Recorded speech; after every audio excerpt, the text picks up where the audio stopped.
ವ್ಯಕ್ತಿ ರೇಣುಕಸ್ವಾಮಿ ಅಂತ ಹೇಳಿ 33 ವರ್ಷ ವಯಸ್ಸಿನವನು, ಚಿತ್ರದುರ್ಗದವನಾಗಿದ್ದು, ಈತ ಈ ಚಿತ್ರನಟನ ಪತ್ನಿಗೆ ಕೆಲವೊಂದು ಡೆರೋಗೇಟರಿ ಮೆಸೇಜಸನ್ನು ಕಳಿಸಿದ್ದೆ ಅನ್ನೋದರ ಆಧಾರದ ಮೇಲೆ ಈ ಒಂದು ಘಟನೆ ನಡೆದಿದೆ ಅಂತಕ್ಕಂಥದ್ದು ಪ್ರಾಥಮಿಕ ವಿಚಾರಣೆಯಲ್ಲಿ ಗೊತ್ತಾಗಿದೆ. ಕಾಮಾಕ್ಷಿಪಾಳ್ಯ ಪೊಲೀಸ್ ಠಾಣೆಯಲ್ಲಿ ವರದಿಯಾಗಿರ್ತಕ್ಕಂತಹ ಒಂದು ಕೊಲೆ ಪ್ರಕರಣದ ಹಿನ್ನೆಲೆಯಲ್ಲಿ ಕನ್ನಡ ಚಲನಚಿತ್ರರಂಗದ ನಟರನ್ನು ಪ್ರಶ್ನೆ ಮಾಡಲಾಗ್ತಾ ಇದೆ.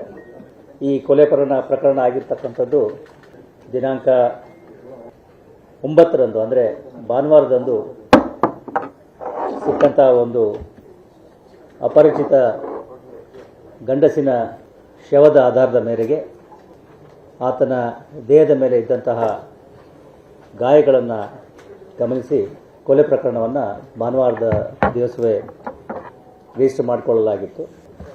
ಕೊಲೆಯಾದ ವ್ಯಕ್ತಿಯ ಗುರುತು ಪರಿಚಯ ಗೊತ್ತಾಗಿದ್ದು, ಆತ ಚಿತ್ರದುರ್ಗ ನಗರದ ರೇಣುಕಾಸ್ವಾಮಿ ಅಂತೇಳಿ ಈಗಾಗಲೇ ಗೊತ್ತಾಗಿದೆ.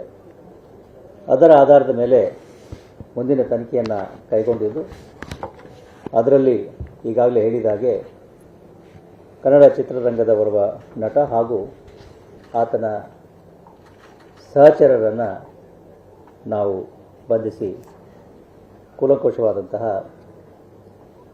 ಪ್ರಶ್ನೆಗಳನ್ನು ಮತ್ತು ತನಿಖೆಯನ್ನು ಕೈಗೊಳ್ತಾ ಇದ್ದೀವಿ.